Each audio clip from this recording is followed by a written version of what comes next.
Olá, pessoal. Aqui, professor Adriano Viaro, mais uma vez com o Fábio Catani em mais um episódio do Batcast. Sempre um oferecimento de Great Job Comunicação, que vocês encontram no Instagram ou por greatjob.com.br. E, como de costume, Fábio Catani, faça as honras da casa. Viaro, ouvintes, hoje temos a satisfação de termos aqui conosco um dos mais importantes nomes do Rádio Gaúcho, alguém múltiplo, com uma das memórias mais invejáveis que eu já ouvi na vida. Tenho a satisfação de tê-lo como amigo. E aqui nós estamos com José Alberto Andrade, jornalista, radialista, apresentador, colunista também da Zero Hora, apresentador da Rádio Gaúcha, uma voz mais do que conhecida de todo o público rio-grandense. E que é uma das referências, inclusive, para um dos grandes eventos que nós temos nesse ano de 2022, que é a Copa do Mundo. Então, Zé Alberto, querido, antes de mais nada, muito obrigado por aqui estares. E eu gostaria que já tu começasse dizendo quais foram os teus caminhos, que eu sei que a tua paixão pelo rádio, ela é algo que te remete aos tenros anos da infância, não é? Isso mesmo. Grande abraço, professor Catani Viaro, um grande abraço mesmo, prazer estar aqui com vocês. E muito obrigado aí pelas palavras. São um pouco exageradas pela amizade, mas alguma coisa disso aí talvez eu tenha o merecimento. Realmente, eu sou um apaixonado por rádio, por informação, o rádio acima de tudo, o rádio com informação num segundo momento, por esporte. E isso aí desde a infância mesmo. Eu costumo dizer, digo em todas as minhas manifestações assim, de origem, que eu puxei ao meu pai, eu saí como pai. Aí todo mundo diz, então teu pai era radialista. Não, ele era engenheiro, mas ele ouvia rádio como poucos. Eu digo como poucos não pela intensidade apenas, mas pelo espírito crítico, pela escolha criteriosa que ele tinha daquilo que ele ouvia no rádio. Ele tinha um bom ouvido, ele tinha bons diagnósticos sobre comunicação, mesmo sendo um cara das exatas, da engenharia civil. Mas até a engenharia civil foi um dos motivos pelos quais. Primeiro que o pai se apaixonou por futebol ouvindo rádio, no tempo lá das antigas influências das rádios do centro do país, muito mais do que as rádios do Rio Grande do Sul. Por exemplo, meu pai torcia o time do coração do meu pai, e pelo que ele contava, assim, até mais do que a adolescência, foi o Fluminense. Ele era apaixonado pelo Fluminense dos anos 40 ali, em que era possível, 40 para 50, já na década de 50, que era possível muito melhor captar no interior do estado jogos de futebol por rádios do centro do país, do Rio de Janeiro, do que propriamente pelas rádios de Porto Alegre. A paixão dele, no caso do pai, foi pelo Inter, ela veio muito depois dele ser um apaixonado tricolor do Rio de Janeiro. Talvez influência de Larry Pinto de Farias? Ele tinha o Larry como exatamente, a influência ele tinha no Inter como grande ídolo, é impressionante. Ele tinha o Larry como grande ídolo e a vinda do Larry do Fluminense era assim meio que um referencial que o pai tinha. Boa essa tua observação, Catani. Eu nunca tinha assim revelado ou colocado ela na dimensão que ela tem. O time de botão dele, eu conheci o time de botão do meu pai, tinha o Tele Santana na ponta direita, quer dizer, era um time anterior ao Larry. O Larry surge muito jovem lá no Fluminense, ele de Nova Friburgo, e vem para o Internacional também jovem. E o pai tinha isso, como também depois, mas aí já numa fase adulta dele, ele foi ao Rio de Janeiro, conheceu o Rio de Janeiro e foi assistir um Fla-Flu decisivo da Taça Guanabara. Isso é 1966 ou 67. E o Fluminense ganha, acho que até era a primeira Taça Guanabara. O estado da Guanabara já existia, mas aquela lá foi a primeira Taça Guanabara. E o Fluminense ganhou por 1-0 o gol de um garoto chamado Lula. Tu imagina qual não foi a satisfação do meu pai, anos depois, já na década de 70, 74, quando esse mesmo Lula veio a ser jogador do Inter e um jogador importantíssimo naquele que foi o maior time da história do Inter. Então, o pai era torcedor também do Palmeiras, em São Paulo. porque eu via rádio de São Paulo, mas o Palmeiras ficava totalmente num segundo plano, perto do Fluminense e depois do próprio Inter. E o pai também era torcedor, mas aí sim, aí era por coisa bem pessoal do Juventude.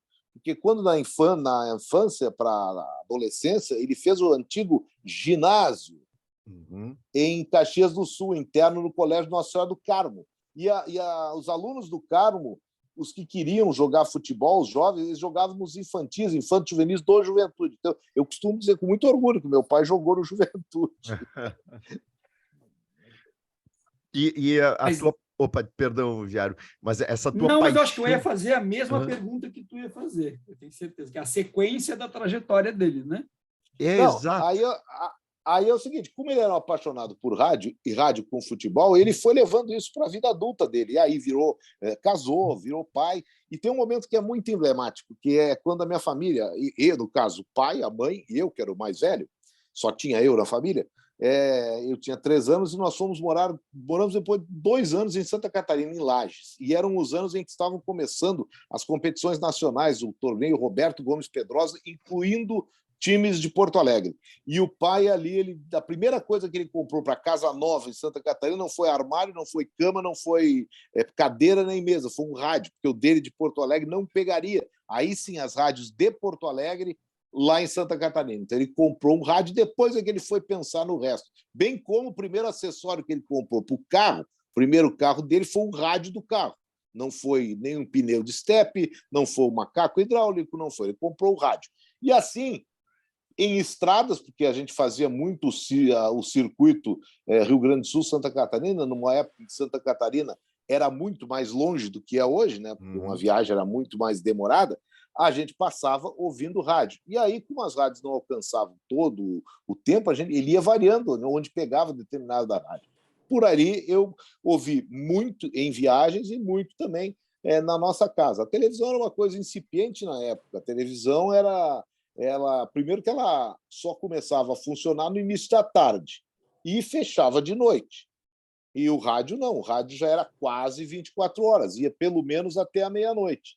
E isso aí me botava, através do meu pai, me botava permanentemente ligado no rádio. Eu costumo dizer, eu vi, embora tenha havido imagens da televisão que estão aí até hoje, eu vi o homem chegar à Lua pelo rádio, porque aquelas imagens elas eram um espaço restrito, enquanto que no rádio, vocês devem lembrar, as transmissões do Flávio Caras Gomes, pelo menos de história, vocês devem lembrar, o Flávio Caras Gomes ele era o cara da Rádio Guaíba que ele era diretor da rádio, um grande repórter e um grande radialista, acima de tudo. Ele criou a imagem do homem na Lua através do rádio na Guaíba. Eu era fascinado. A corrida espacial, lá no fim dos anos 60, é uma coisa que me marcou muito. E ela chegou para mim muito pelo rádio. Eu ouvia no rádio e depois ia ver algumas cenas, porque a TV transmitia os lançamentos de foguete, a chegada das cápsulas lunares, quando elas amerrissavam. Tudo isso a gente via pela TV, mas eu já estava abastecido de informações, de fascinações narradas pelo rádio. Então, aí nasce uma verdadeira paixão que, paralela ao do futebol, que em 70 explode assim de maneira... Eu já estava voltando para Porto Alegre. Eu tinha 5 anos e o Brasil tem aquele time do Pelé, Rivelino, Jairzinho, Tostão, Gerson e toda a turma sendo campeã do mundo. E o nosso Everaldo também. Então, quer dizer, daí, por isso que eu digo que a minha grande paixão no futebol, aquela coisa que me aconteceu no futebol na infância, ela não está ligada ao futebol em estádio. Eu era pequeno e a primeira grande emoção foi aquela, a primeira grande foi da seleção. Eu ainda perguntar, mas não tem mais jogo da seleção? Eu queria ver jogo da seleção toda semana, quarta e domingo, assim, porque eu fui muito influenciado por aquela geração. E também aí entra uma coisa da área da história, né? Um menino de 5 anos não está sabendo o que está acontecendo no país, ou se a Copa do Mundo estava querendo, se queriam usar ou não a Copa politicamente. A verdade é que era um Brasil para o garotinho muito bonito em verde e amarelo, com uma seleção que estava lá ganhando de todo mundo e mostrando o maior futebol que o mundo inteiro já viu. Hoje, com 57, eu tenho certeza que aquilo ali foi o futebol mais bonito, assim, do ponto de vista de tudo. Era o calor humano dos mexicanos, era a primeira Copa transmitida pela TV para o Brasil, sabe? Então, tem alguns ingredientes muito maiores do que qualquer tipo de injunção política, de construção hipoteticamente política que se tinha naquele tempo. Tinha muita coisa paralela a isso acontecendo.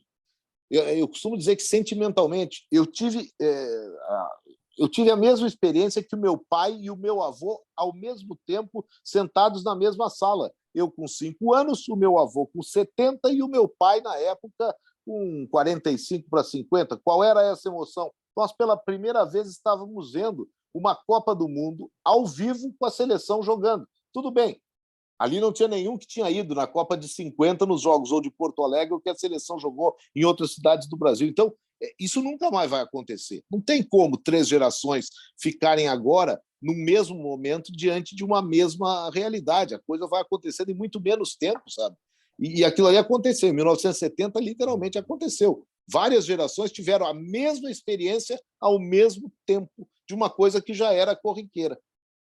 Isso é muito marcante, né? Tu sabe que uma coisa que tu colocaste aí agora e que eu também sempre fui muito, muito apaixonado pelo rádio, claro que não é sobre mim, mas eu fui visitar minha prima em Curitiba e eu voltei de Curitiba a Porto Alegre ouvindo rádio e fazendo exatamente o que teu pai fazia, surfando nas ondas, inclusive em busca exatamente de encontrar o jogo do Inter e Palmeiras. Foi no dia que eu estava voltando, que o Inter acabou perdendo por 2-1 para o Palmeiras. E o rádio sempre buscando a emoção vivida. E também isso remete muito a essas nossas experiências de vida, né? E tu falaste do Flávio Alcaraz Gomes.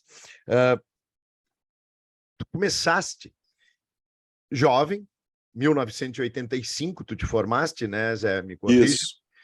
Não, é isso mesmo. E já no final de 85, tu estavas entrando na rádio como produtor, e aí em 86 tu estreias, e quem era o grupo de rádio que estava contigo? Eu sei que o Flávio Alcaraz Gomes estava lá, mas tem alguns personagens icônicos aí, né? Não, o Flávio Alcaraz Gomes, quando é que eu comecei na rádio como rádio escuta, 3 meses antes de eu me formar, em setembro de 85, vai fazer agora 37 anos, 1º de setembro, vai fazer 37 anos. Mas aí eu fiquei fazendo só a rádio escuta em dia de jogos, então eu ia lá, o plantão na época, que tinha sido exatamente no dia que eu cheguei na rádio, ele tinha sido galgado a condição de primeiro plantão, era o Ítalo Gal, que hoje está trabalhando na Rádio Grenal. Na Rádio Grenal, uhum. Na Rádio Grenal. E eu cheguei com a seguinte função: diz, olha, tu tem que ouvir jogos de outro. Tinha Campeonato Gaúcho, de outras cidades aí do Rio Grande do Sul, e também depois, quando terminarem os jogos do Gauchão, tu continua ouvindo, porque daí tem os jogos do Rio e São Paulo que começam mais tarde. Tu fica ouvindo. Quando der gol, tu avisa o Ítalo. Quem fez o gol, qual o jogo, quanto tempo de jogo, aquela coisa que o plantão informava e que hoje a gente tem na maior facilidade no telefone celular, minuto a minuto, na internet. Eu fazia escuta, um rádio pegando em ondas curtas, um som assim, e outra, tinha uns fones adaptados na rádio, tem até hoje aquele sistema, mas para ouvir uma rádio num ouvido e outra rádio no outro ouvido. Então, para escuta nacional era o seguinte, era a Rádio Bandeirantes num ouvido e Rádio Globo do Rio no outro. E ali, claro, até pela qualidade dos plantões, das centrais de informações, ali eles iam abastecendo de outras informações de outros estados. Então, por exemplo, o Campeonato Mineiro, eu não precisava ouvir uma rádio de Minas Gerais, porque o plantão da Bandeirantes e da Globo estava informando, porque lá eles pegavam a Rádio Itatiaia, por exemplo, com muito mais facilidade. Então, essa era a corrente, a teia que se formava para fazer a rádio escuta. Isso aí eu fiz durante 5 meses. Durante 3 meses. Em janeiro, eu me formei, acabou o campeonato, e eu fiquei desempregado durante pelo menos 1 mês. Assim. Então, o que eu vou fazer? Volto quando começar o Gauchão. Foi então que a rádio, em 86, estava fazendo um projeto muito grande de Copa do Mundo, de praxe, mas aquele ano era especial para a Gaúcha, para a RBS, porque era um ano assim, de meio que virada de supremacia empresarial na disputa Caldas Júnior e RBS. A Caldas Júnior já passando por um momento quase de venda, e depois a venda dela para novos proprietários. E era a hora que a RBS tinha para, num evento como a Copa do Mundo, superar de forma incontestável. Se havia até então quem discutisse que havia um equilíbrio, que a RBS já tinha passado, cada um tinha os seus números, 86 era o ano para acabar com essas dúvidas. Essa era a ideia da empresa. Então, se contrataram alguns profissionais que ficaram com tarefas de Copa do Mundo, e eu fui um deles. Aí sim, foi minha primeira missão, e de lá eu nunca mais saí. E até eu estava ouvindo hoje na rádio, a rádio voltou até pequeno de Copa do Mundo, o Minuto da Copa. O Minuto da Copa foi a minha primeira produção na Rádio Gaúcha. Minha primeira produção, minha primeira tarefa foi, eu fui contratado para ser substituto do produtor especial de Copa, que fez férias em janeiro, fevereiro de 86. Olha, o que tu tem que fazer? Tu tem que fazer um texto de aproximadamente 1 minuto, que é o Minuto da Copa. Tu vai ter, olha só, onde eu fui cair, pesquisa histórica, misturado com notícias do dia, e tem que fazer um texto de 15 linhas, que é aproximadamente 1 minuto, ou um pouco menos, e vai ser lido por um dos locutores da Gaúcha. E era o que eu fazia. Aí até a Copa eu fui o produtor do Minuto da Copa, depois fui tendo outras tarefas. Para chegar aí ser efetivado mesmo, com carteira assinada e tudo mais, depois da Copa, no mês de agosto. Dia 1º de agosto, a minha data oficial é essa aí. Então, a oficial da carteira é 1º de agosto de 86, mas eu conto a data de fato, que é 1º de setembro de 85. E só fui entrar no ar em 1988, no final de 88. Teve um tempo bem grande, e que hoje eu vejo que foi muito produtivo para mim profissionalmente, que foram de 2 para 3 anos de produção. A produção é fundamental. Hoje em dia não tem mais esse tempo. A dinâmica profissional, a dinâmica das redações impede isso. Então, muitas vezes, o profissional ele tem um sacrifício maior. Se eu tinha o sacrifício aquele de achar que eu estava pronto, que eu queria entrar no ar e estava sendo travado por burocracias, por falta de vaga, os de agora eles têm uma dificuldade grande. Eu tinha essa angústia. Os de agora têm a angústia contrária, que é chego e largam eles na fogueira. O pessoal, eles desempenham de tudo um pouco, os caras são muito bons, os de agora nessa dinâmica. Digamos que quando eu fui para o ar, eu já tinha trabalhado com os melhores, aí pedisse a turma. A turma era a seguinte, narradores da Gaúcha quando eu comecei, Ranzolin, Haroldo de Souza, Roberto Brauner, e depois o Pedro estava fora e depois voltou como repórter e narrador. E José Aldo Pinheiro, durante um curto espaço, depois ele foi para Guaíba, para depois voltar para a Gaúcha. Mais tarde, Marco Antônio Pereira também se agregou. E depois os mais atuais da Gaúcha. Os comentaristas. Rui Carlos Osterman, Lauro Quadros, Enio Melo, quando eu cheguei, logo em seguida, Lazier Martins, todos no mesmo quadro. Tá? Repórteres. João Carlos Belmonte, quando eu cheguei, ainda tinha o Darcy Filho, que saiu logo em seguida, mas eu trabalhei com o Darcy. Quando o Darcy sai, a rádio contrata o Pedro Ernesto de volta, ele tinha dado uma saída para a Rádio Sucesso, Pedro Ernesto Denardim, Antônio Carlos Macedo, Silvio Benfica, Regis Royer, plantão era o Ítalo Gal durante muito tempo, depois o Érico Sauer, com toda a sua experiência, também se agregou à nossa equipe. Então, olha, se eu for contar dos chamados monstros sagrados que eu ouvia, que eu admirava, e daquela minha época, eu não quero cometer nenhuma injustiça, mas, assim, quem é que eu não trabalhei?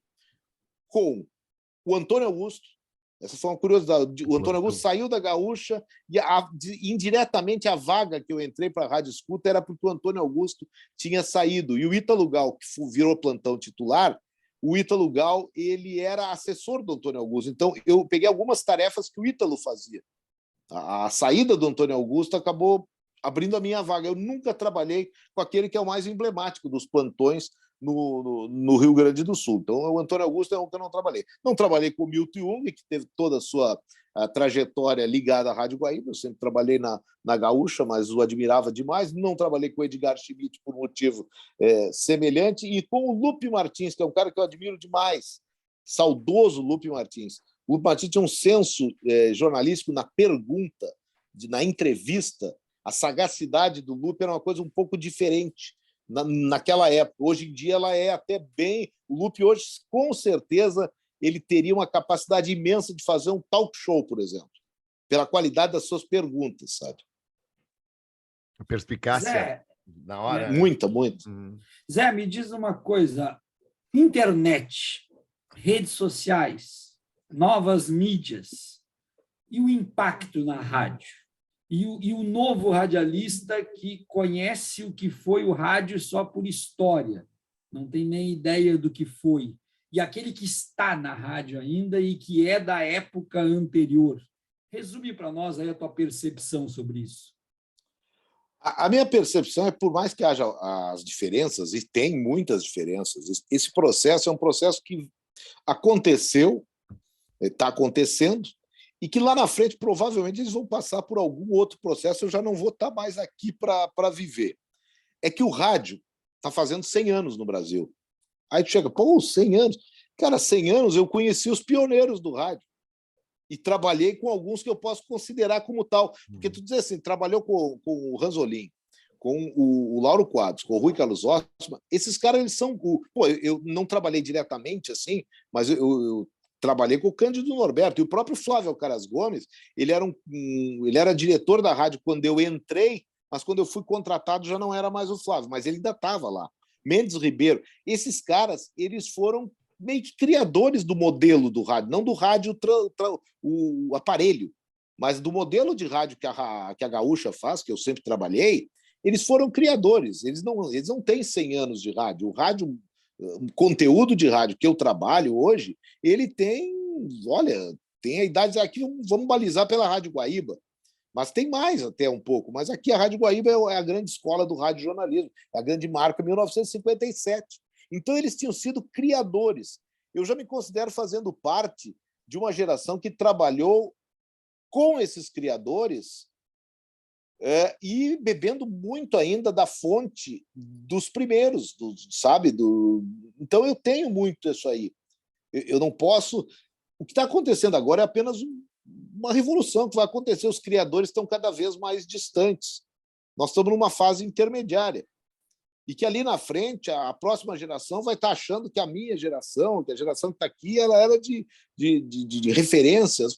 Perfeito, isso é do processo histórico, é uma coisa do tempo. E a gente, nessa fase intermediária, meio sanduíche, assim, a gente tem as dificuldades de se inserir numa realidade que o pessoal que está saindo de faculdade hoje já conhece bem. Eu trabalho com tecnologia, com essas inovações que tem aí, eles estão nascendo hoje, as crianças estão nascendo com o smartphone na mão.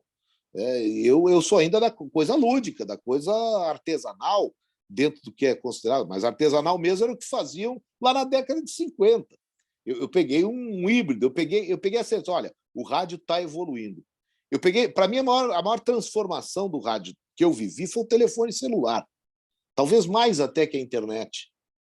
O telefone celular, a internet, ela aperfeiçoou, claro, o modelo de transmissão. Não vou ficar aqui elogiando a internet e dando as vantagens, mas o celular, ele quebra o paradigma de uma maneira tal, porque ele te bota em praticamente qualquer lugar e sem os inconvenientes que a telefonia física te dava. Era como se, digamos assim, o ideal do celular é como se o telégrafo falasse, que é, na verdade, a razão do rádio, né? O celular é uma rádio na tua mão. Uhum. É a potencialidade de uma entrevista que surge com a circunstância, né? Uma entrevista, um fato, é claro, o sinal do celular aí já é aperfeiçoamento. Uhum. Mas a ideia do celular é liberar geral. O que a internet tem de mais revolucionário, na minha opinião, para o rádio, para o nosso rádio convencional? É que aí tu passa a estar em todos os lugares. Aí tu não depende mais de propagação de onda, tu não depende mais de estar chovendo ou não estar chovendo, tu tem que mexer o rádio, ou tu tá, como tu, Catani, estava na estrada ouvindo e de vez em quando caía porque tu fazia uma curva ou coisa assim. Tudo bem. Esses problemas a gente ainda enfrenta quando não tem sinal de internet. Mas só que agora eu estou na Austrália. Que é o lugar mais... A gente sempre usa a Austrália para dizer que é do outro lado do mundo. Estou no Japão. Estou no Havaí, que é longe pra caramba. Estou na Sibéria, com um delay de 3 segundos. Essa, para mim, é a grande revolução que a internet traz no rádio. É muito mais no hardware do que no software do que no hardware. Uhum. Zé, vamos começar a falar um pouco de algumas experiências tuas já diretamente, e aí eu queria que tu me falasse um pouco. Copas do Mundo.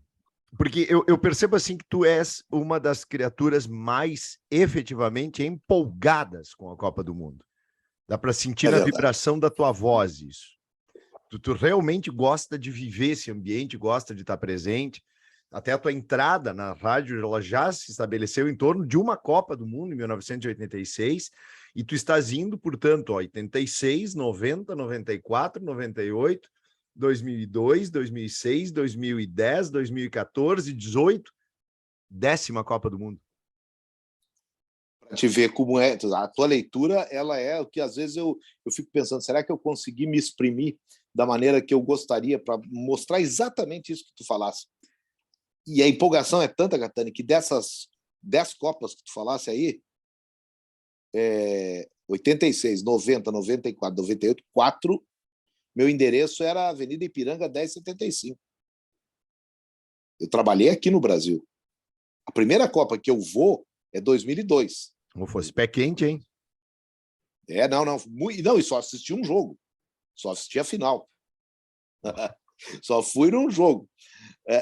Eu tenho essa empolgação. Mas aí eu remeto lá para aquela minha descrição pessoal lá, de qual foi o grande fato que me botou, que me fascinou do futebol. E por isso é uma coisa assim, tu diz que é torcedor da seleção para ficar em cima do muro com a dupla Grenal. Não, o sentimento é diferente. O sentimento é diferente. O que eu sinto por futebol, eu devo mais à dupla Grenal, à seleção, do que à dupla Grenal. A dupla Grenal é, digamos que, o combustível permanente.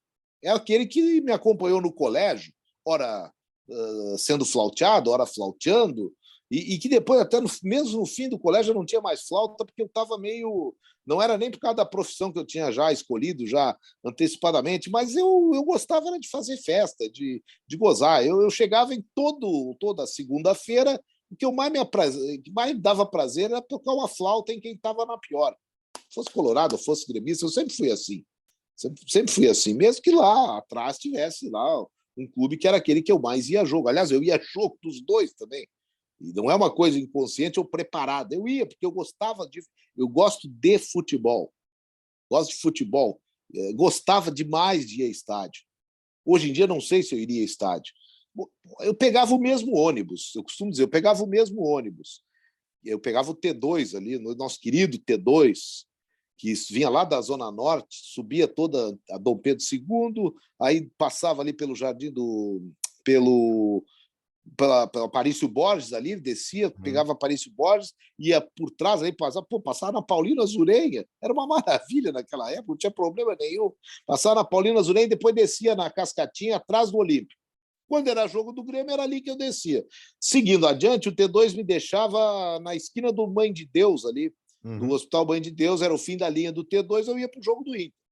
No Grenal, o ônibus era meio a meio. Tinha gremista, tinha colorado, o xingamento era aí nem ficava tão dividido assim, mas tinha o canto, um cantava, o outro respondia. Esse foi o ambiente que eu me criei. Esse foi o ambiente que não... Eu só trocava a minha turma, e alguns nem trocavam, eles gostavam como eu. A gente ia praticamente todos os jogos, só que num domingo era no Beira-Rio, no outro domingo era no Olímpico, não tinha lá essa coisa. Então eu gosto de Copa do Mundo, esse é o combustível para sustentar 4 anos sem Copa. Agora, quando surge a Copa, nossa senhora, aí é colecionar álbum de figurinha, na época as informações do futebol internacional não eram tão ricas, a gente tinha que pegar alguma coisa na revista Placar, que era a nossa Bíblia até hoje, nossa Bíblia, hoje com as revistas hoje perderam espaço, mas eu louvo muito a revista Placar e tenho como uma das minhas realizações profissionais, por um curto espaço aí de 3 para 4 anos, ter sido um colaborador da Placar. Nunca fui funcionário da revista, mas fui colaborador da Placar aqui no Rio Grande do Sul. E hoje eu valorizo demais aquilo. A Placar mora muito no meu coração e eu sei do nível dos profissionais que a Placar botou aí no mercado, que estão aí brilhando até hoje. Eu digo, eu trabalhei com esses caras também, sabe? Aí é um outro, é diferente aquilo. No rádio eu trabalhei com aqueles que eram os monstros sagrados. Na Placar, eu acabei me relacionando com pessoas, algumas conhecidas naquele meio, mas com pessoas que hoje têm muito destaque, sabe? E que eu me orgulho muito de fazer parte deles, daqui a pouco me tratarem como um igual a eles, sabe? Um cara assim mesmo, Juca ficando aqui no Kfouri, nosso... Luiz Trajano, José O Juca Trajano, tinha... perdão. O Juca, naquela época, ele tinha saído já para Playboy. Ele virou diretor da Playboy, tinha deixado a Placar. Na Placar, o meu diretor era o Sérgio Xavier, que é gaúcho, Sim, e hoje Sérgio, comenta Sport no TV. Sport TV. Mas aí tinha o André Fontinelli, que depois era da Veja, era da Placar, foi editor. O PVC era repórter e também editor. O André Rizek foi repórter da Placar na mesma época. Eu não me lembro se o Lédio Carbona chegou a fazer. Pô, esses caras eu tenho eles como grandes amigos, sabe? E fico feliz de ver o destaque que eles têm hoje na televisão. Então foi um espaço, foi um momento muito legal. E a Placar, naquela época lá dos anos 70, era onde a gente se municiava de informações do futebol internacional, quando tinha Copa do Mundo, ou ia até, já era adolescente, ia até a banca ali na Praça da Alfândega para... Pegava o dinheirinho que sobrava e comprava a Gazeta Esportiva ou o Jornal da Tarde, principalmente, que tinha um caderno de esportes muito bom. O Estadão era muito pesado, era mais caro, ainda tinha isso. Então, a Gazeta Esportiva era uma bíblia para nós.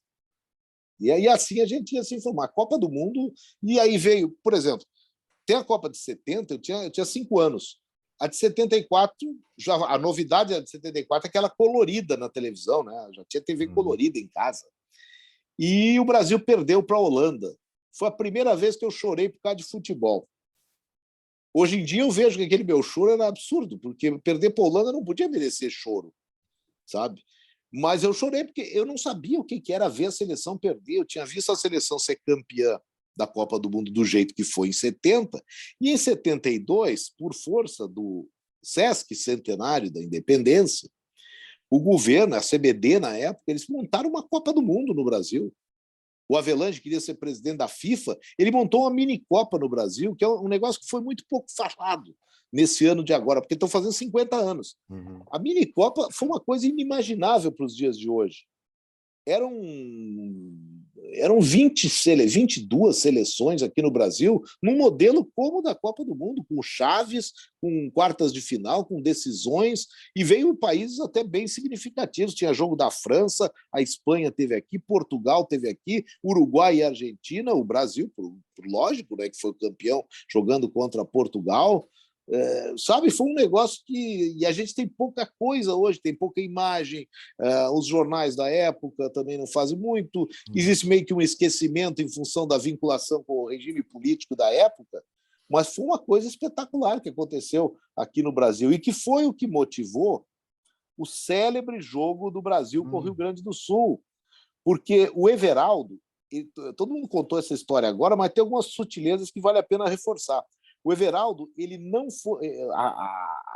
A ira gaúcha é porque o Everaldo não foi convocado para a mini-copa, porque naquele mesmo ano de 72, a seleção brasileira tinha jogado aqui em Porto Alegre um amistoso na abertura das... Olha só, outro acontecimento esportivo aí muito ligado ao momento político. A Olimpíada do Exército, que teve aqui em Porto Alegre em 72, antes da minicopa. Acho que era mês de março, abril, por aí. E a abertura da Olimpíada do Exército motivou a vinda da seleção brasileira, praticamente a mesma tricampeã do mundo, só não tinha mais o Pelé, e aí com o Everaldo no time. Meses depois, para a minicopa, o Zagallo não convoca o Everaldo. E era o único dos jogadores tricampeões que estava à disposição que não foi convocado. Aí que surge a ira. E isso é muito pontual isso. E está ligado à tal da minicopa. Então, mas o Brasil foi campeão da minicopa. Eu fiquei bravo com a seleção, torci para os gaúchos contra o Brasil, fizemos um alaúza, mas na minicopa foram mais de 105 mil pessoas no Beira-Rio, né? Foram. Eu podia bem dizer que eu fui lá também com meu pai, inventar uma história assim, porque se for contar todo mundo que disse que estava naquele jogo, dá 280 mil pessoas. Mas eu reconheço, eu não fui naquele jogo, que aliás não teve televisionamento. No dia do jogo, estava passando um jogo já da Minicopa, porque foi uma semana antes do Brasil estrear. Estava passando um jogo na TV, porque a Minicopa era uma ação governamental, será se vendidos os direitos, eu não sei bem o que era. Mas o jogo do Brasil não passou para Porto Alegre ao vivo, para o Brasil inteiro. Ele não passou ao vivo. Eu ouvi pelo rádio.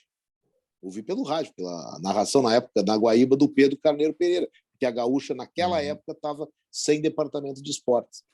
Então, mas ali eu torci para o Brasil. Da Minicopa, terminou 3-3, né? Já para quem não sabe. 3-3. Mas Rio Grande do Sul sempre na frente do placar. A Minicopa eu vibrei como uma Copa do Mundo. Aí chega 74, nós ganhamos a Copa do Mundo. Ganhamos a Minicopa, vamos ganhar a Copa da Alemanha. Quando perdemos para a Holanda, eu desandei a chorar. Não pode perder para a Holanda. Hoje em dia eu lamento pelas lágrimas que eu desperdicei.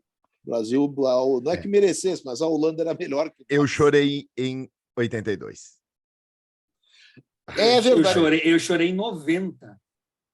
em 90. Contra a Argentina. Chorei. E olha que eu já tinha 14 anos. Mas aquele jogo da Argentina, com bola na trave de tudo que é lado. Foi a melhor atuação do Brasil na Copa. E no final ele me coloca o Renato, depois nós estamos perdendo já, e o Miller erra um gol no último minuto, que não tem explicação. Aquele jogo não saiu da minha cabeça jamais. Mas, Catani, nós já passamos da metade do programa, né, Catani? Nós já estamos com aproximadamente 38 minutos do programa. 38 minutos, Zé, eu vou ter, Zé, que virar um pouco a chave da conversa. Faça isso, porque eu falo demais. Não, que é isso? Porque se eu não virar essa chave, eu não vou me perdoar jamais. Eu tenho, além do futebol, e eu sou colorado, além do futebol, eu tenho uma paixão que está literalmente tatuada na minha pele, que é a águia altaneira de Oswaldo Cruz e Madureira.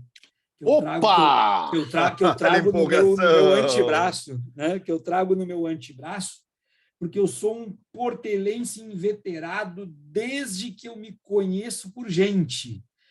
E deixar bem claro para ti, o meu coração é de Madureira, mas não é verde, é azul e branco. Tá? Deixando bem claro isso para ti. Então, acho e não que é da tradição.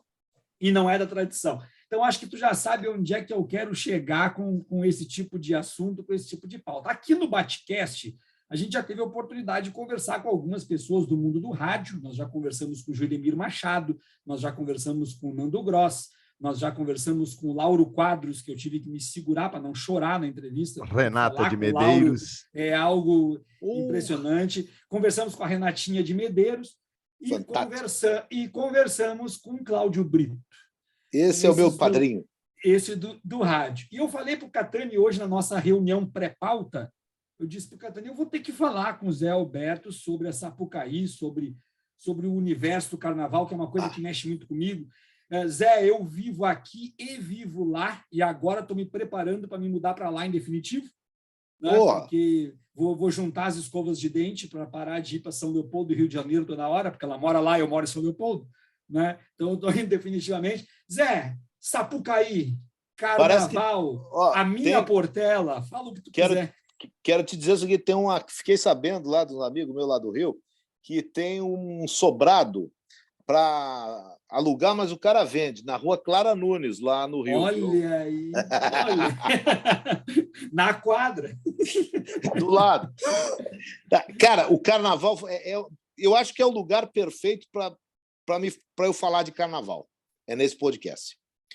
Pelo seguinte, porque não é só a cobertura do carnaval. Eu aprendi, eu sou um cara meio paradoxal, para não dizer que em algumas coisas eu sou quase uma fraude. Vocês sabem que eu nunca fui, não é que eu não gosto, eu nunca fui de carnaval, assim, de ir a salão de carnaval. Eu sempre convivi com o carnaval através da música e do rádio, sempre. Mas nas minhas férias, que o carnaval sempre cai nas férias, eu estava normalmente na Serra, em São Chico, na fazenda ainda, porque eu passava os 3 meses de férias lá com meus tios na fazenda. Então, eu nunca brinquei carnaval. Eu ouvi as histórias dele de carnaval, e romantizadas, assim, como é que eram, inesquecíveis. E tudo bem. Com o tempo, eu comecei a ver, pelas coberturas de televisão, principalmente, os desfiles, era uma coisa que chegava na minha casa, eu podia... Mas lá fora, na fazenda, nem TV tinha. O primeiro carnaval que eu assisto, assim, de cabo a rabo, como a gente diz, foi o de 79, olha só, que eu morei em São Paulo e lá as aulas começavam um mês antes. Eu morei 1 ano em São Paulo. Lá as aulas começavam um mês antes, então eu estava no carnaval, estava em aula, não teve aula, mas eu estava na cidade. E aí eu assisti, a Mocidade Independente foi campeã pela primeira vez, tá? E eu assisti todo o desfile, porque, sabe, já era uma coisa que me chamava a atenção de eu ouvir falar. Antes disso, eu gostava, eu me tornei torcedor do Império Serrano pelo seguinte, porque teve um carnaval, acho que de 73, que eu via pelo noticiário, todo mundo dizia que o Império Serrano ia ganhar. E eu gostava do nome Império Serrano, pô, eu sou de São Chico de Paula, eu gostei, tem uma escola lá que me representa. Não sabia nada, sabia que o Mano Décio da Viola era do Império Serrano, o máximo que eu sabia, e que o Jorginho do Império era do Império Serrano, como dizia o nome. E aí a Mangueira ganhou o carnaval. Eu digo, pô, mas os serranos não ganharam? Eu fiquei chocado com aquilo. E passei a torcer para o Império Serrano. Aí dá para... Depois, aí eu começo a gostar do desfile, começo a gostar do ritmo de samba enredo, o tipo de melodia, de música, e aquilo começa a me bater de maneira maravilhosa nos ouvidos. Então eu passei a gostar e acompanhar daí a disputa. Sabe, nós de rádio, se a gente for ver, o que alimenta muito o rádio ao longo da história é a disputa. Uhum. Porque o rádio musical dos anos 40, 50, ele tinha a disputa da rainha do rádio. Ele tinha a disputa das marchinhas de carnaval, tinha a disputa do futebol. O rádio sempre fomentou e foi muito, como é que é, cresceu muito pelas disputas. Tanto é que os festivais, eles botaram a música regional, a música nativista do Rio Grande do Sul, tão em evidência por causa da disputa. A gente é competitivo. E olha que na arte tem aquela discussão, pô, arte não se julga, arte é uma coisa maior. Eu também acho isso. Mas eu acho que a disputa ela serve como divulgação. Uhum. Sabe? O nosso meio, ele é que nem jogo amistoso. Pô, se o Real Madrid vier jogar em Porto Alegre, bacana. Vai lotar a Arena, vai lotar o Beira-Rio. Agora, é capaz de lotar mais num jogo contra o Palmeiras que vale o título. Sabe? Então, a disputa ela é fascinante. Ela é fascinante. E então o Carnaval criou uma situação que é a seguinte: o rádio ele trabalha muito mais com a disputa e a televisão, obviamente, com o espetáculo. Então, para a televisão, se o carro quebrou ou não interessa. Interessa que é lindo o espetáculo. Tem outras 40 mil imagens ao mesmo tempo do carro quebrado que são bonitas. E a televisão vive disso aí. Então, a TV faz aquela cobertura. E a rádio não. A rádio está lá para dizer quem vai ganhar. Tu embarca no aeroporto aqui e os caras, tá indo pro carnaval, escuta, quem é que vai ganhar esse ano? Ninguém pergunta se o carro da Portela vai ter água, vai ter... Não. Então, o carnaval do rádio isso eu fiquei sabendo trabalhando, ouvindo a rádio e trabalhando. E eu, sempre afeito às disputas por causa do esporte, me apaixonei definitivamente. Misturou cultura com esporte e história. Não é para puxar o saco de vocês, aí, do Catani, mas história é uma coisa fantástica da maneira como ela é contada no carnaval. Por exemplo, eu fui um cara que eu fui conhecer que o Brasil teve um artista fantástico chamado Arthur Bispo do Rosário por causa do carnaval. O carnaval, eu uso em sala de aula o carnaval, Zé. Para ter uma ideia, Zé, eu sou mestre em História da Escravidão pela UPF. Imagina o que eu posso usar de cultura negra e cultura afro através do samba enredo. E antes de devolver para ti, te dizer que eu escuto... O Catani sabe disso. Eu escuto o carnaval no rádio e acompanho o carnaval sem volume na TV desde que eu me conheço. E agora ainda baixo aplicativos de rádios de lá e fico com o Brito numa tela, fico com a rádio de lá na outra tela, e assim eu vou. Não, e mais do que isso, se deixar a TV ligada também não tem problema, porque são relatos diferentes, um enriquece o outro, sabe? Não é aquela coisa... No futebol tem uma diferença, porque eles estão contando a mesma coisa, cada um num ritmo diferente, entendeu? No carnaval, não, cada um conta uma história diferente sobre o mesmo fato. É maravilhoso. Só que Zé, eu gosto de mexer, de incomodar as pessoas. Então eu vejo que os caras no Twitter estão assim, tal escola tá maravilhosa, mas eu já sei que quebrou um carro, e quem me disse foi o Brito. Claro, Só que aquela pessoa da TV não sabe que aquele carro quebrou, então eu vou lá e coloco, quebrou, não ganha mais. Mas aí é o espírito da competição. Agora, nem por isso a escola não está bonita, né? Então tem isso também. É fantástico. E o carnaval, e aí sim, essas coisas das aulas de história, da maneira como é contada no carnaval, tu descobrir histórias novas. O criticismo social, é fabuloso. Isso, não. E aí tu fica pensando assim, pô, olha só, o carnaval há 40 anos, ele teve um enredo de um dos sambas mais bonitos do Carnaval do Rio, chama-se Sublime Pergaminho, que foi da Escola Unidos de Lucas, eu só não me lembro qual é o ano, é década final dos anos 60, acho que é anos 70, é 70 já. O que é o Sublime Pergaminho? É o texto da Lei Áurea. Tu vê, né? Hoje em dia, aí, Zé, tu me permite... Só que ele continua sendo um samba lindo, e eu acho que às vezes não se faz isso no carnaval. Eu digo, alguns revisionismos de história, eles têm que ser muito bem feitos para não dizer que aquilo lá foi feito de má fé. Não foi má fé. Aquilo ali foi feito porque naquele contexto, naquele universo, naquele momento histórico, aquela era a história normal, não era nem imposta.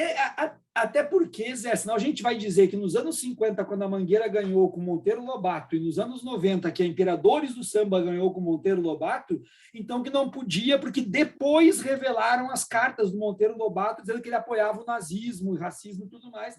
Não sabiam, e as duas ganharam com Monteiro Lobato. O Imperadores ganhou duas 95. vezes, eu acho. Ganhou 95, me lembro. Meu primeiro carnaval... Bamba da Orgia perdeu com festa de batuque. Perdeu com festa de batuque. O maior carnaval da história de Porto Alegre. Maior carnaval. Tiraram um ponto porque a nossa ala estava sem sapato, mas era um terreiro. Não, parece que o Jajá, nosso o Jajá se perdeu, e do samba enredo nós perdemos alguns pontos preciosos. E do outro lado era o Medina, né, Zé? Então não tinha como competir, né? Jajá do lado e Medina do outro. Imagina, olha, aí é que tá. Festa de batuque, para mim, eu não tinha ido para o Rio ainda, não conhecia. Eu sei de cor até hoje, viu, o samba. Eu sei de cor até hoje. De vez em quando eu me atrapalho nos orixás. Mas sei até hoje. Não, mas olha aqui, ó, Viado. A festa de batuque é o seguinte, calou em mim com uma Copa de 70, porque eu nunca tinha pisado numa avenida.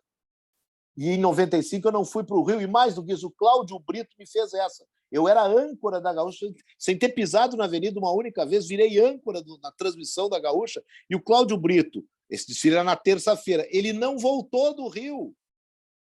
Eu fiquei na noite da especial sem o Cláudio Brito, tu imagina o que é. E festa de batuque, para mim, é a seleção de 70, que eu vi pela primeira vez. Sim, festa de batuque. Eu saí em 95, olha só, Zé, eu saí em 95 na Cavalhada, porque eu era diretor de apoio de uma escola do Grupo Extra, que era Astros de Alvorada, porque era do meu bairro. Me lembro.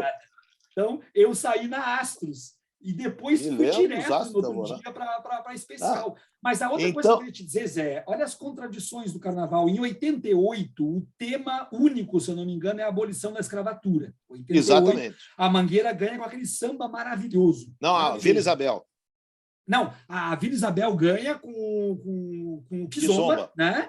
Mas a Mangueira traz um samba maravilhoso que eu uso em aula até hoje. Pergunte ao criador quem pintou essa aquarela, livre do açoite na senzala, preso na miséria da favela. Samba maravilhoso.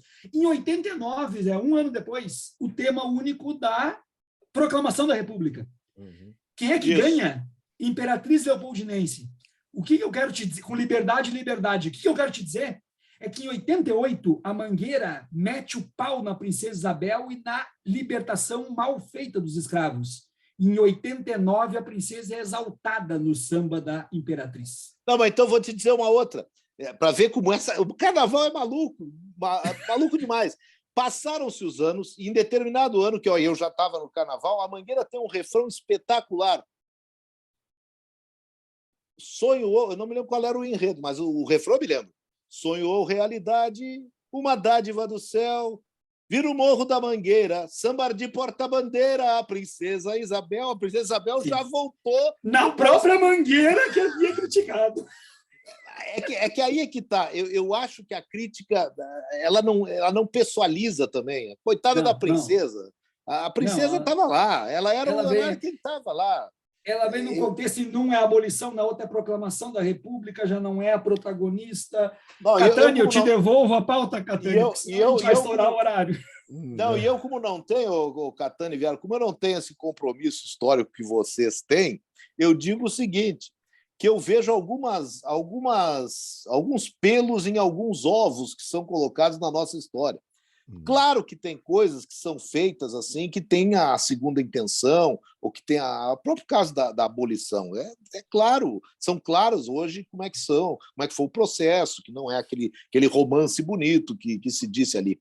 Agora, às vezes, eu fico meio duvidando também da capacidade de articulação daqueles que fizeram. Eu acho que, às vezes, eles não foram tão sábios para articular assim, não, vamos fazer, vamos abolir, porque ali é assim. Não, eu acho que eles foram meio empíricos de alguma coisa, não foram tão científicos, maquiavélicos assim, sabe? Eu acho que muitas vezes... Teríamos que fazer um episódio inteiro só para a gente falar sobre isso. Sabe, tem alguns que eu acho que a gente superestima a inteligência deles, sabe? Eu acho que tem alguns, entre aspas, vilões da nossa história, que eles não deixam de ser vilões, mas eles não eram tão inteligentes. Não, eles são homens do seu tempo, né, Zé? Isso. Zé, eu fiz o meu mestrado orientado pelo Mário Maestri, que muito me orgulha, é um grande nome da história, da historiografia aqui, e o Maestri sempre me disse uma coisa, porque quando eu entrei no mestrado, eu entrei metendo pau em todo mundo. É tudo vilão do passado, é tudo isso, tudo aquilo, tudo aquele outro. Aí o Maestri me parou num canto e disse, rapaz, eu vou dizer uma frase para ti que eu não quero que tu nunca mais esqueça. Eu falo, doutor, não brigue com a história. Tu é um historiador, tu não é um militante. Eu nunca mais esqueci, Zé. Né? Nunca mais esqueci. Não brigue com a história. Catani, é contigo. Então, eu gosto muito do carnaval, gosto das letras, uso as letras, mas eu sou um gringo criado na Fenavinho. Mas tu é de Bento. Não, eu sou de Nova Bento. Prata, mas morei em Bento. Não, mas é que Caxias tem uma escola Império Serrano também. Bah, eu imagino o que é a grande capacidade de mobilidade sambista do iote e do radinho. Deve ser. Não, mas eles têm muita disciplina na evolução, que foi muito fomentada pelos desfiles da festa da uva. Ah, olha aí. E até essa disciplinarização de inspiração militar, né? Exatamente. Fala aí, Catani. Então, agora a gente já está se encaminhando para o ponto final. Eu queria que me contasse alguma coisa assim, saia justa que tu viveste dentro desse teu espaço, que é amplo. Alguma saia justa que tu possa contar? Saia justa? De ter alguma entrevista com algum jogador, um treinador? Já tem. A minha primeira entrevista, ela é uma saia justa, mas é uma coisa pequena, assim. Eu já tive algumas coisas assim mais fortes. A minha primeira entrevista de campo, o Grêmio tinha 2 jogadores jovens que estavam sendo lançados no final de 88, o Clausemir e o André. E eu os conhecia, eram da equipe de jogo, mas era o meu primeiro jogo. E o Antônio Carlos Macedo e o Silvio Benfica eram os outros repórteres do jogo. Eles sabiam que eu era calouro, primeiro jogo. Quando eu estava no campo, na beira do campo, eles disseram, Zé, hoje é tudo contigo. E me deixaram livre, assim, maravilhoso o que eles fizeram comigo. E não teve dúvida. Os caras entraram em campo e eu corri na época de cabo para dentro do campo, podia fazer. E eu vi os 2 garotos e meti conhecia eles, né? Fui direto. Clausemir, como é que você vê essa chance que o técnico está dando para vocês jovens? E ele entrou direto, né? Bom, em primeiro lugar, meu nome é André, eu inverti os 2 jovens. Primeira entrevista. Primeira. Sabe? Aí o máximo que eu tive foi presente. Não, mas desculpa, o que eu quis dizer foi dos jovens. Aí depois fui falar com o verdadeiro Clausemir. 2 caras que. Então foi a primeira, mas eu não considero. Tem algumas saias justas que são, digamos. Deixa eu ver para quem que eu. Às vezes tu erra uma palavra. Eu vou contar uma saia justa uma coisa que tu coloca uma palavra mal e Recentemente, eu estava num debate sobre o Grêmio, aí não é nem de reportagem, é de debate sobre o Grêmio, e eu disse que a passagem do Renato pelo Grêmio, ela foi, digamos que ela foi acompanhada a partir do protagonismo do Renato no departamento de futebol, ele tinha ascendência sobre os dirigentes, e eu quis dizer o seguinte, que o Grêmio se acostumou a formar departamentos de futebol fracos. E me empolguei disso, com dirigentes fracos. E continuei, toquei adiante. E tudo bem, falei dirigentes fracos. Ninguém se opôs a isso, né? Exceto os próprios dirigentes. Aí eu recebi de um deles, que tinha sido vice-presidente de futebol, meu amigo, cara, meu amigo mesmo. Disse, olha, Zé, pô, acho que tu talvez tenha passado demais. Quando ele falou aquilo, eu disse, olha, nem precisa seguir adiante. Tu me desculpe. Eu me lembro, porque aí tá, eu me lembrei, ainda bem que eu me lembrei bem do que eu falei, porque daqui a pouco tu não te lembra e tu começa naquela, mas foi isso que eu disse, e não é nem para fugir da responsabilidade, tu não te lembra mesmo? Tu não lembra tudo que tu disse nas palavras que tu disseste. E eu disse, olha, tu me desculpe mesmo, porque eu falei, eu me empolguei, e eu só disse que ele tirava a força do departamento. Ele até me disse, não, realmente, tu tem razão nisso aí. Agora, da maneira como tu falasse, o departamento é que ficou, os dirigentes, as pessoas, daí ele me deu a relação, e de outros que eu até nem tinha pensado. Eu tinha pensado em uma determinada pessoa, e daqui a pouco nela eu pedi desculpa, não tem problema. No ar mesmo, outro dia eu cometi um erro no ar, a torcida do Inter, naquela coisa assim, da tensão, no jogo contra o Melgar, mas antes do jogo estava tudo bem, depois é que ficou tudo mal.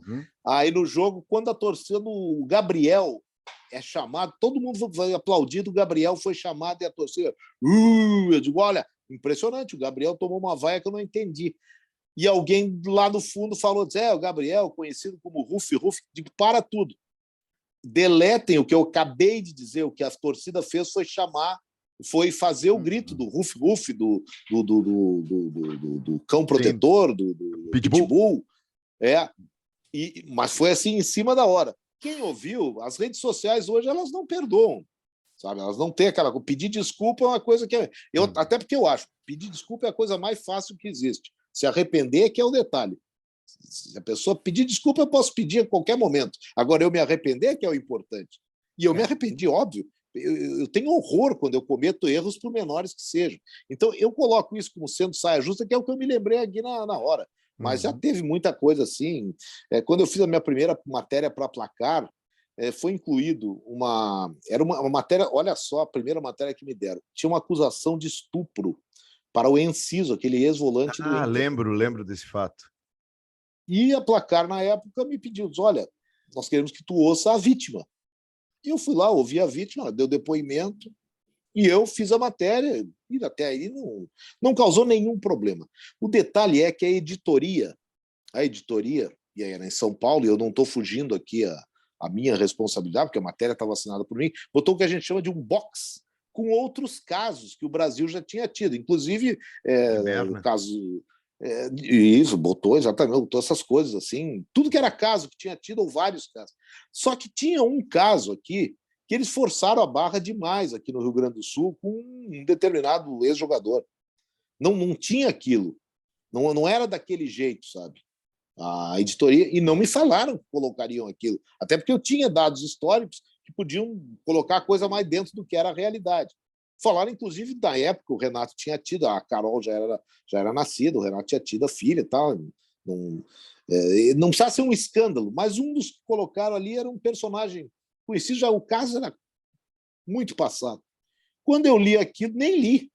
Quando eu cheguei na rádio, aí eu tô matéria na Placar, li a Placar, fiquei todo orgulhoso, daqui a pouco toco o telefone, era a pessoa envolvida. E me cobrando aquilo que estava escrito. Eu digo, olha, o negócio é o seguinte, até hoje eu tenho vergonha do cara por uma coisa que não é da minha responsabilidade, mas eu tenho vergonha daquilo. E ele me disse, olha, para que levantar isso aí? Eu digo, olha, faz o que tu quiser. Se tu quiser me processar, me processa, é o meu nome que está lá, tu tem todo o direito. Se eu ficar dizendo para ti que não fui eu que botei, eu vou estar dizendo a verdade, mas tu não tem nem que acreditar em mim. Então eu fiquei arrasado com aquilo. E liguei lá para São Paulo, na época, digo, olha, Minha primeira experiência foi a pior possível. Estou largando, não vou seguir. Eu sonhei muito, um dia escrever na placar, tá lá meu nome, mas a primeira experiência, vocês botaram um negócio que eu não sabia, se funciona assim o esquema.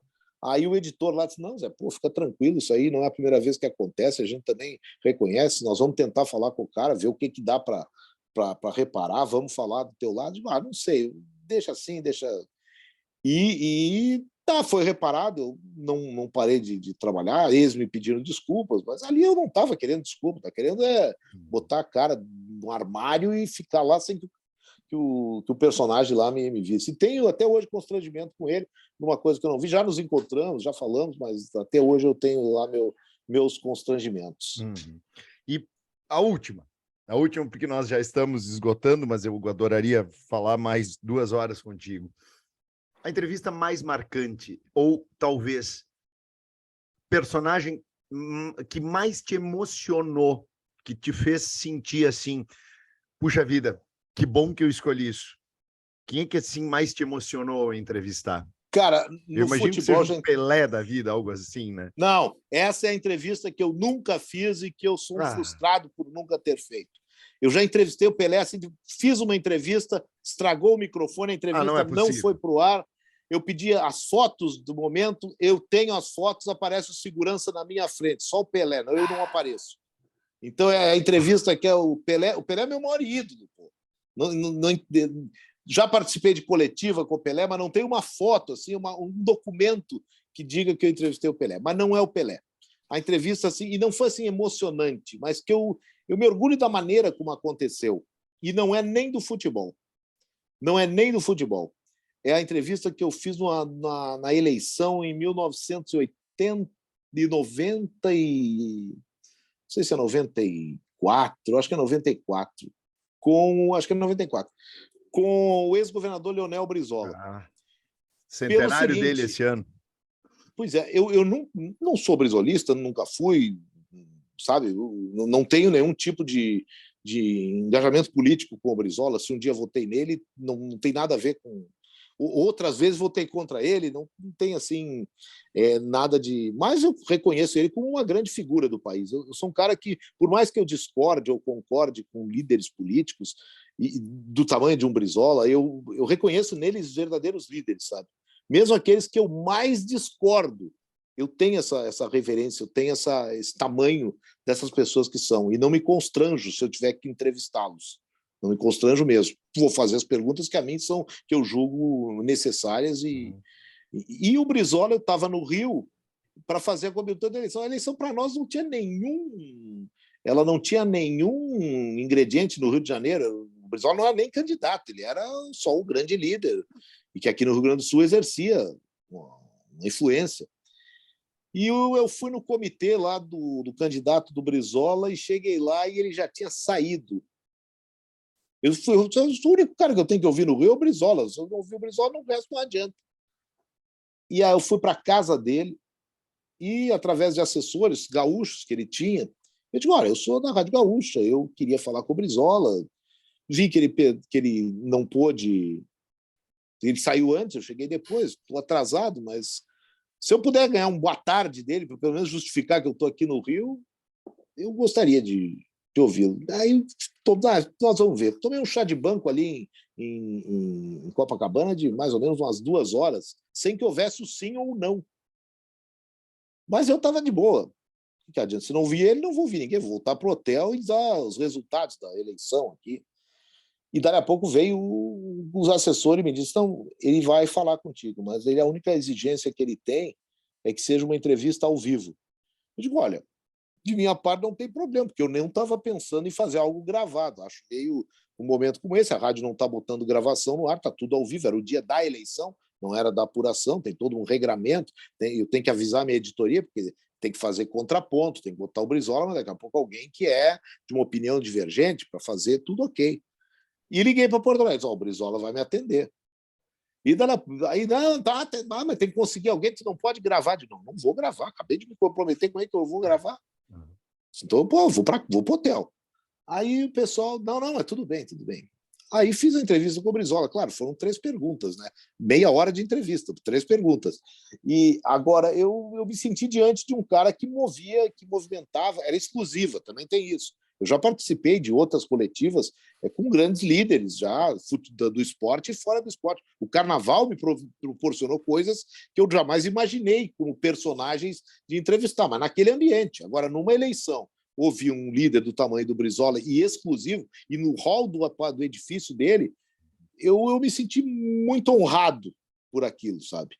E ele disse o que ele queria dizer, não era o que eu perguntava. Também a qualidade da entrevista, não, mas como personagem, eu acho que aquela entrevista do Brizola me marcou muito mesmo, muito mesmo. Agradeci ele, ele fez as suas estocadas que ele costumava fazer, até na própria emissora, sabe?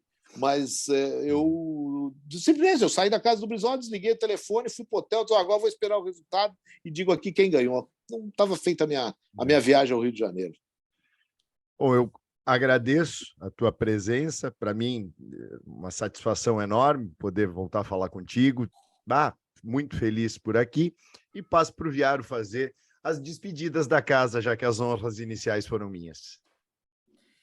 Muitas vezes na minha vida eu caminhei para ir para o trabalho, para voltar para casa, ou para ir para almoçar, ou para voltar do almoço, ou para caminhar no final de semana, ou me deslocando para algum lazer ou algum restaurante, fone no ouvido, rádio no bolso, ouvindo muitos grandes comunicadores e sempre entre eles José Alberto Andrade. E hoje poder bater um papo com José Alberto Andrade, poder falar com José Alberto Andrade, inclusive sobre a paixão que temos pelo carnaval, é retirar do fone e daqueles momentos marcados em minha memória aquela companhia que eu sempre gostei, que sempre admirei, mas que não sabia quem eu era. E hoje eu posso aqui, junto com Catani, dizer que nós falamos com José Alberto Andrade. Eu sou o professor Adriano Viário e, junto com Fábio Catani, comandamos mais um episódio do Batecast. Tchau, tchau!